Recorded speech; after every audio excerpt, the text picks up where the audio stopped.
Hey, how you doing there?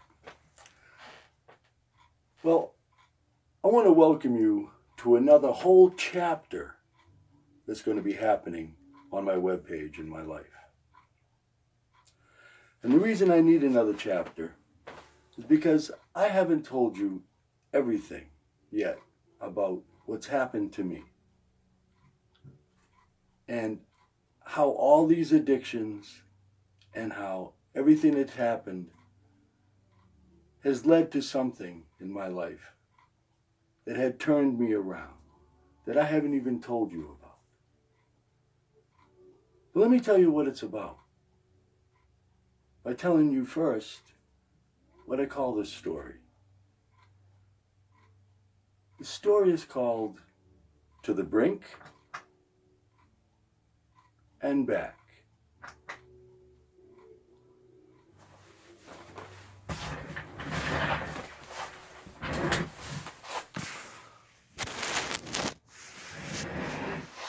You see, there's something that's happened to me that I haven't said yet.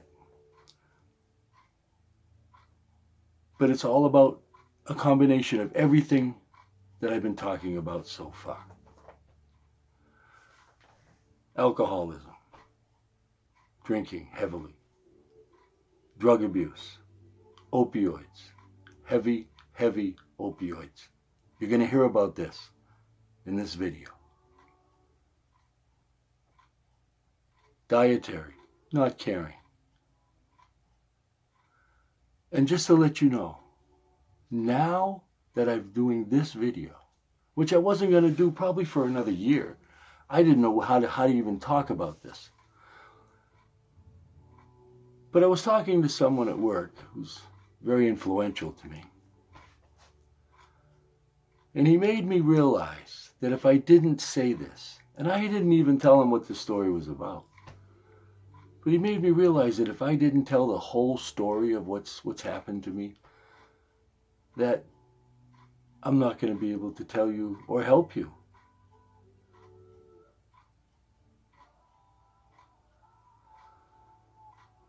I'm going to start my story here in 2010 when I had a hip operation. They had to go in 3 different times in order to get it right because I had a hip infection and they had to clean it out, then they had to try it again, they cleaned it out, it didn't work, so they had to go back in for a 3rd time and replace the hip joint. I had a bag, antibiotics around me, 3 months, had to do it every day. That's not the point. The point is, when I went in to have this operation, I'm in the operating room. I'm all just pre-op, right outside, you know. And they're going, this is, remember the one I told you, what are we going to give him for pain? This is what they were doing. They were saying, what are we going to give him for pain?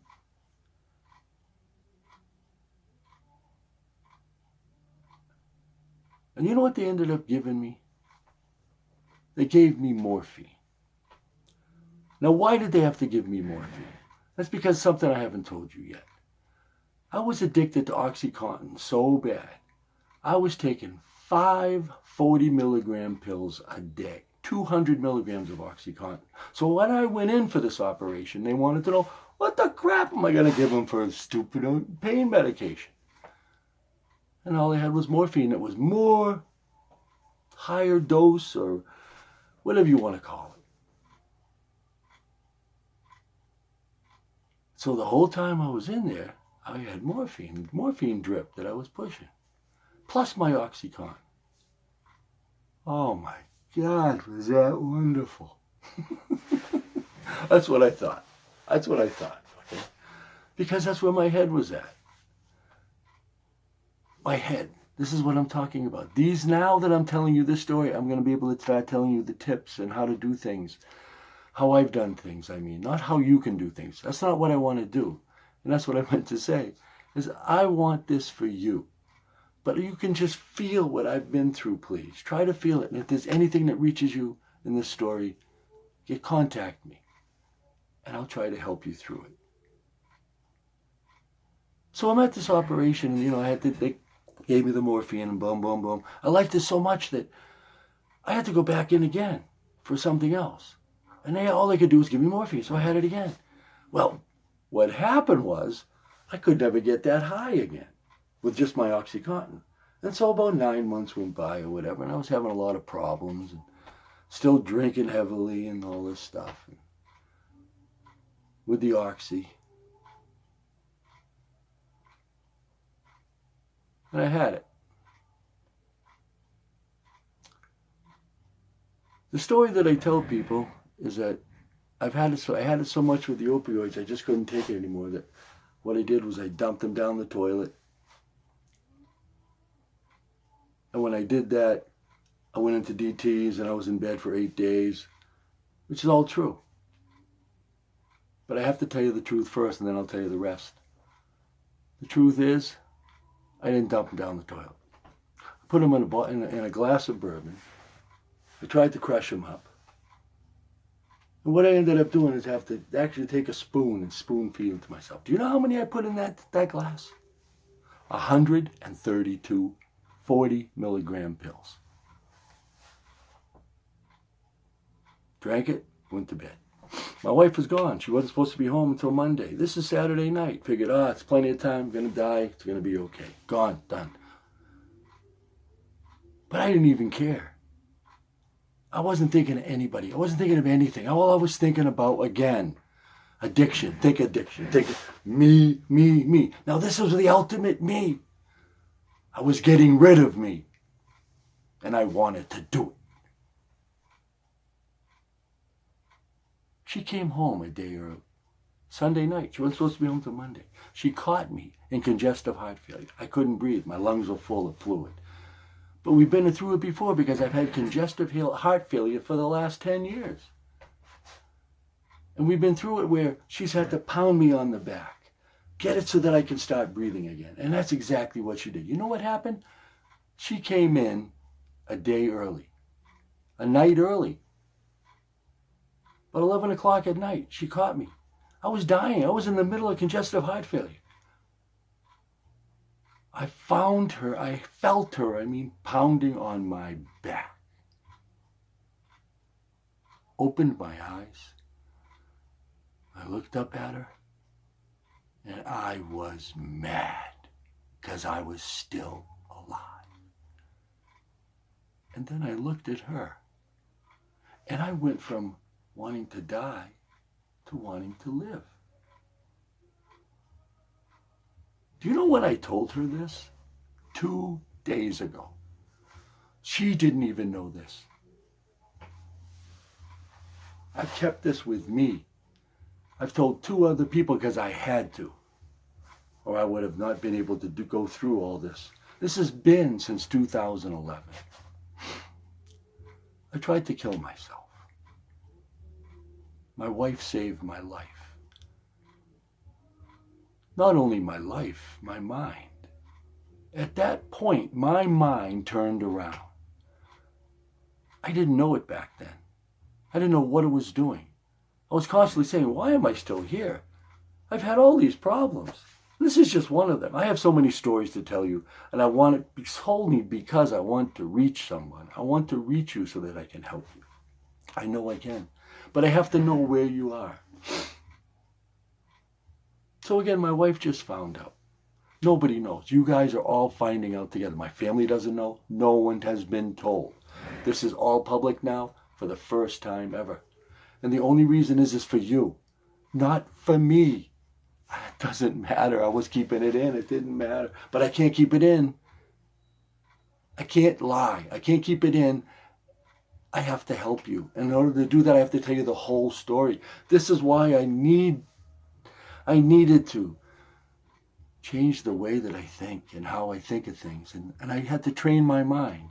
And these are the tips I'm going to be using. So please, subscribe to my newsletter. Tips, guides. It's going to be inspirational. Now that you know the whole story, I can keep giving you more stories. Please. Not for me. I wanted to leave. But I'm so glad that I'm still here. because I love my wife. Always have.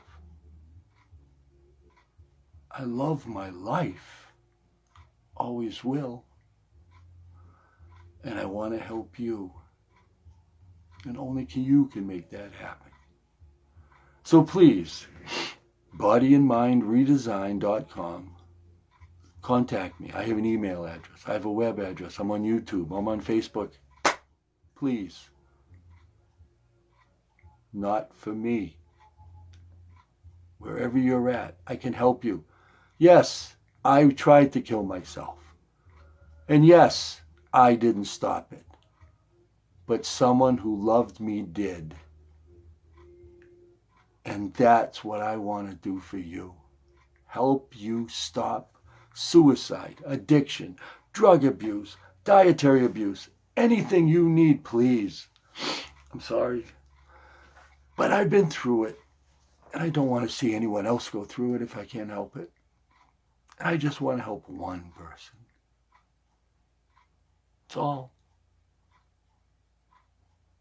Then my life will be complete. And that's why I'm doing this. And now you know the whole story. Now you're going to hear more stories, but they're not stories, they're real life happenings. I just want to tell people so that people will know that there's someone out there that understands, and I want to listen. I want you to please contact me. I'll help you. And I'm sorry, this is a long video, but it's very important. So remember, there's no reason to have to do this. Go to the brink or come back. It's right here, man. Positive thinking, all about you. But it starts with you.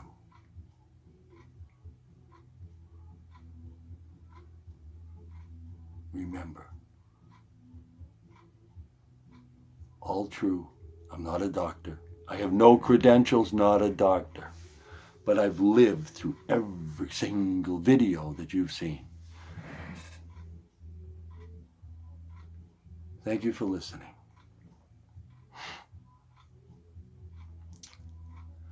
And I just want to let you know that this crossword puzzle tie, I think I got just about figured out. I've only got a couple things left that I have to deal with too. But I want to go through it with you. So please follow. Thank you. Have a good day.